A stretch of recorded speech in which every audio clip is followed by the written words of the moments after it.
नमस्कार दोस्तों, स्वागत है आपका अपने YouTube channel maker of modern teacher में। जैसा कि आप सब जानते हैं कि हमने झारखंड डीएलएड की कक्षाओं को शुरू किया है, जिसमें अभी तक हमने नवोदित भारतीय समाज में शिक्षा और शिक्षक के कुछ बिंदुओं को, कुछ इकाइयों को पढ़ लिया था। आज हम इसकी इकाई 3 को, जिसके तहत शिक्षा की विभिन्न अवधारणाएं, इसको पढ़ना है, जिसमें मुख्य रूप से John Dewey, Froebel, Pestalozzi, Rousseau, Maria Montessori को पढ़ना है। मैं यहाँ बताते जा रहा हूँ कि जॉन डीवी आपके लिए बहुत प्रमुख है, फ्रोबेल बहुत प्रमुख है और रूसो। इन तीन से झारखंड डीएलएड में प्रति वर्ष कोई ना कोई सवाल देखने को मिलता है। ये चार वाद, प्रकृतिवाद, आदर्शवाद, प्रयोजनवाद और यथार्थवाद, ये चार वाद आपके लिए बहुत इंपॉर्टेंट रहते हैं। भारतीय और पाश्चात्य शिक्षण की प्रमुख विचारधाराओं पर तुलनात्मक विश्लेषण और उनकी विशेषताएं, यह हमारे लिए मुख्य बिंदु रहेगा। साथ ही साथ हम बुनियादी शिक्षा, जो कि बहुत ही महत्वपूर्ण टॉपिक है झारखंड डीएलएड के नवोदित भारतीय समाज में शिक्षा और शिक्षक से, बुनियादी शिक्षा को देखेंगे। और अंत में सौंदर्य विषयक शिक्षा, जो रविंद्रनाथ टैगोर की पद्धति है, शिक्षण पद्धति पर आधारित है। तो चलिए बारी बारी से हम इन्हें शुरू करते हैं। जैसा कि मैं हर बार कहता हूं कि किसी भी सवाल का जवाब देने से पहले आपको उसका प्रारूप तैयार कर लेना चाहिए। तो देखिए, यहाँ हमने जॉन डीवी के सवाल, अगर कोई भी सवाल आपको पूछा जाए कि जॉन डीवी के बारे में विस्तार पूर्वक चर्चा कीजिए, उनके शिक्षा दर्शन को, उनके शिक्षा शास्त्र को, उनकी शिक्षण पद्धति पर चर्चा कीजिए, तो आपको इस तरह से लिखना है।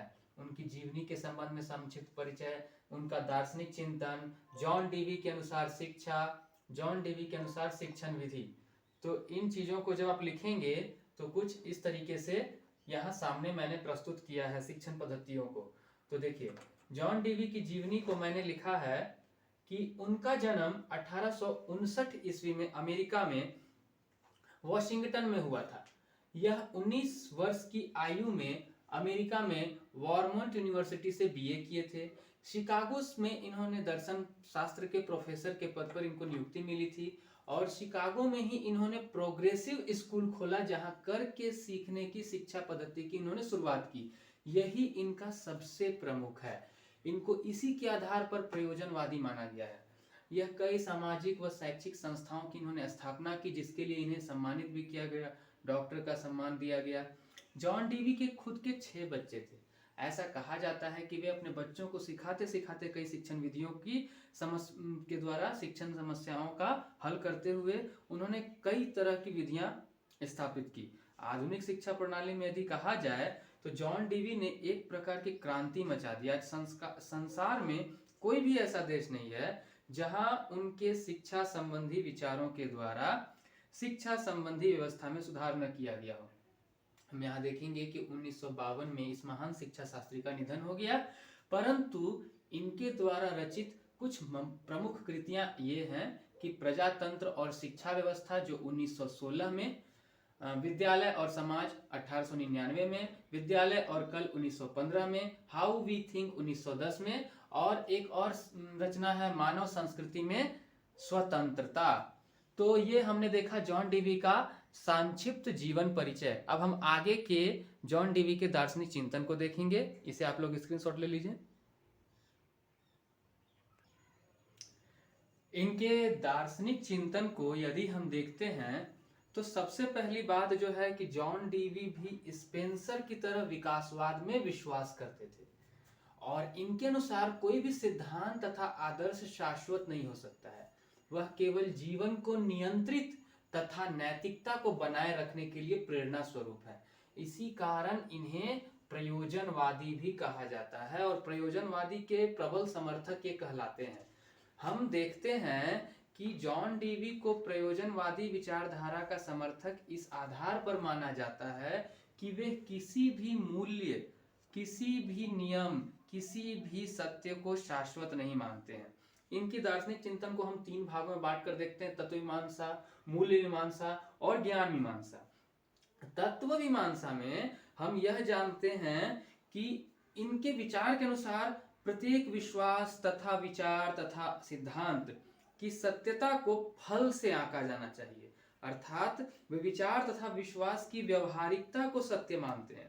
उनका कथन है कि दर्शन मात्र निष्क्रिय विचार नहीं, यह एक ऐसा ज्ञान है जिससे जीवन की वास्तविक समस्याओं को हल किया जा सकता है।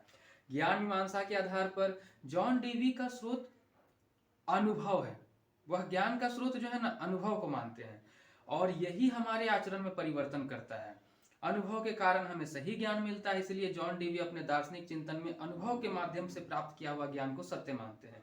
और मूल्य मीमांसा के अंतर्गत जॉन डीवी का कहना है कि सत्य जो और मूल्य ये दोनों देश काल के साथ बदलते रहते हैं। जैसे कि कहा जाए कि हम कहते हैं अहिंसा परमो धर्म, पर सेना जो सिपाही के रूप में बॉर्डर पर सीमा पर खड़ी है, उसके लिए अहिंसा परमो धर्म नहीं होती है। अच्छा नागरिक बनकर चरित्र का विकास करना है तो हमें मूल्य और सत्य को समय के और जगह के हिसाब से जानना होगा।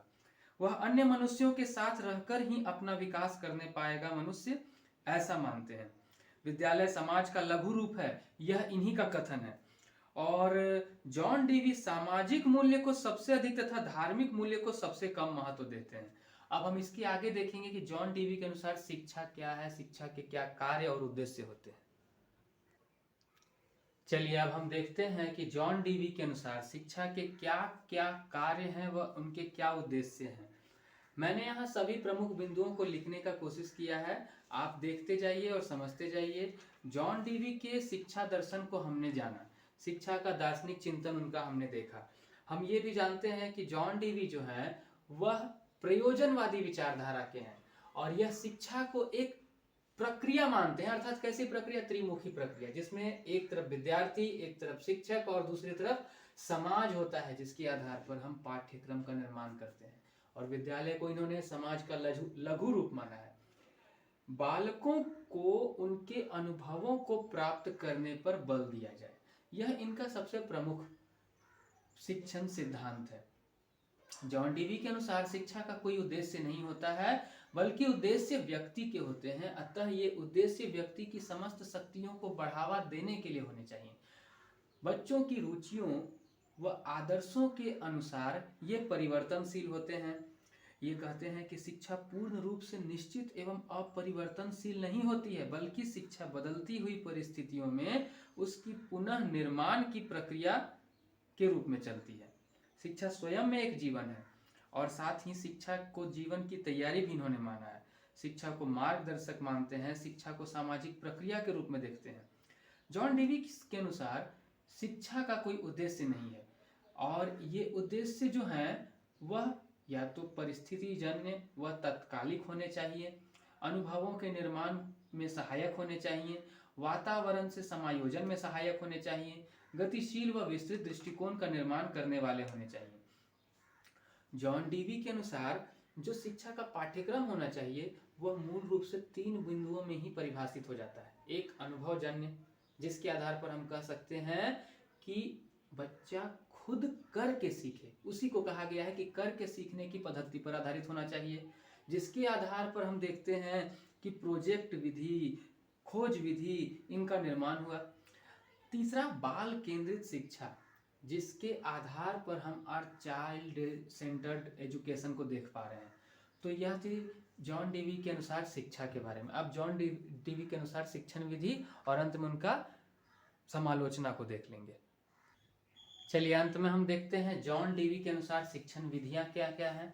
तो मुख्य रूप से इनकी शिक्षण विधि करके सीखने पर आधारित होती है, जिसके आधार पर हम कह सकते हैं कि बच्चा पहले स्वयं करे और उसके बाद जो अनुभव उससे हासिल हो उसके आधार पर वह सीखे, जिससे वह समायोजन करना सीख पाता है, जिसके आधार पर आगे कई विधियां और भी आई, जैसे प्रोजेक्ट विधि, स्वानुभव विधि, खोज विधि, विचारों को आदान प्रदान करने वाली विधि। ऐसे तो जॉन डीवी को किसी भी तरह से आलोचना नहीं की गई है, लेकिन कुछ आलोचकों ने इनमें जो त्रुटियां निकाली है वह यह रखी है कि शिक्षक को गौण स्थान दिया गया है और धर्म की नगण्य शिक्षा, यानी कि इनकी शिक्षा पद्धति में धर्म को उतना स्थान नहीं प्राप्त हुआ है। बाकी कुल मिलाकर हम देखते हैं तो जॉन डेवी को सबसे सफल शिक्षाविद माना गया है और प्रयोजनवादी शिक्षा शास्त्री हैं। चलिए अब हम इसके आगे देखेंगे